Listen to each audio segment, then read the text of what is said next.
I wanted to understand if there was a bridge between that world where there are infinite number of dimensions and this three-dimensional world that we live in. My interest in explaining this mystical science of the pineal gland is really thinking of the pineal gland as the brain's radio receiver. And it can only be activated through a certain process.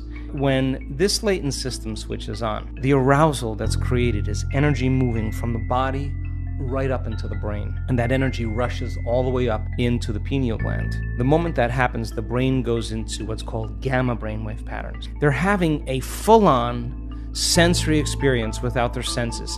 And whatever's going on between their ears, the vision that they're having, they're not visualizing.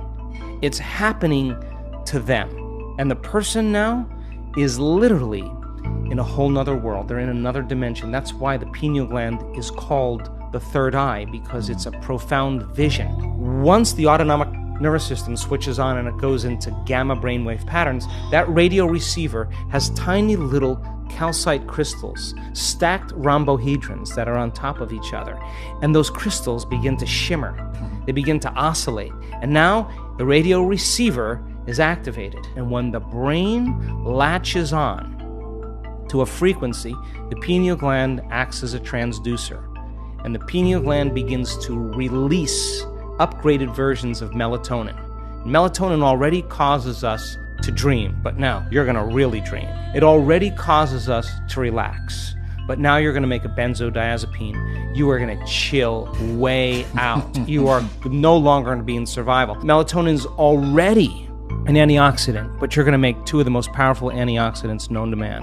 Anti-cancer, anti-aging, anti-heart disease, anti-stroke, anti-neurodegenerative, anti-inflammatory, antimicrobial. And then you make that one amazing chemical called dimethyltryptamine. And that begins to switch on. And what happens is you no longer move through space to experience time. You move through times.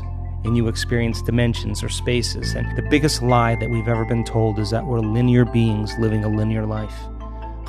We are dimensional beings living a dimensional life. And when the doors of dimension open to you, and you get a glimpse of how big this really is, you are going to care less about politics. You're going to care less about who's famous and who isn't, because you're going to realize you're all of that and more. We have people that have switched this system, this latent system on, and they have a greater understanding of who they really are.